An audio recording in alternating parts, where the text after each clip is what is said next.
MLC Botsa Satyanarayana అస్వస్థతకు గురయ్యారు. చీపురుపల్లిలో YCP నిర్వహించిన వెన్నుపోటు దినం ర్యాలీలో పాల్గొన్న బొత్స వేదికపై మాట్లాడుతుండగా సొమ్మసిల్లి పడిపోయారు. దీంతో ఆయన హుటాహుటిన ఆసుపత్రికి తరలించారు. అక్కడ వైద్య పరీక్షలు నిర్వహించారు. ప్రస్తుతం ఆయన ఆరోగ్య పరిస్థితి నిలకడగా ఉందని వైద్యులు తెలిపారు. పూర్తి సమాచారం కరెస్పాండెంట్ నాగేంద్ర ప్రసాద్ అందిస్తారు. నాగేంద్ర ప్రసాద్, ప్రస్తుతం ఎమ్మెల్సీ బొత్స సత్యనారాయణ ఆరోగ్య పరిస్థితి ఎలా ఉంది? అంతా ఓకేనా?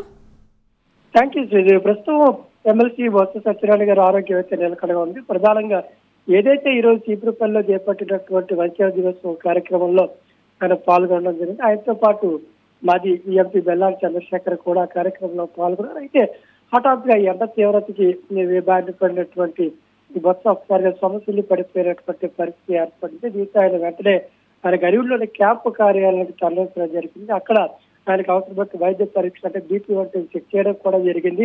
ఆయన ఆరోగ్యానికి ఎటువంటి ఇబ్బంది లేదని తెలిసిన మీద ఆయన విశాఖపట్నం కూడా బయలుదేరడం అయితే జరిగింది. మొత్తం మీద ఏదైతే ఎండ తీవ్రతగా బారిన పడి ఆయన సమస్యలు పడినట్టుగా తెలుస్తుంది. మొత్తం ఇటీవల కాలంలో మొత్తం చీపురుపల్లి నియోజకవర్గం రాకలేక తగ్గినటువంటి నేపథ్యంలో ఈ వంచన కార్యక్రమం నేపథ్యంలో మళ్ళీ ఆయన చీపురుపల్లి నియోజకవర్గానికి రావడం జరిగింది.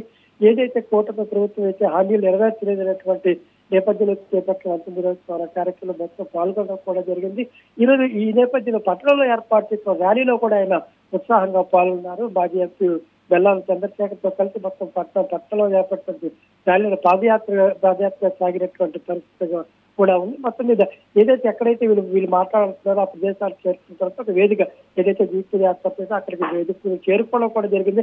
అక్కడ నుంచి ప్రజలు ఉద్దేశించి మాట్లాడేటువంటి క్రమంలోనే ఈ ఎండ తీవ్రత బాధితున్నటువంటి బస్సు ఒకసారి సమస్యలు పడినటువంటి పరిస్థితి ఏర్పడింది.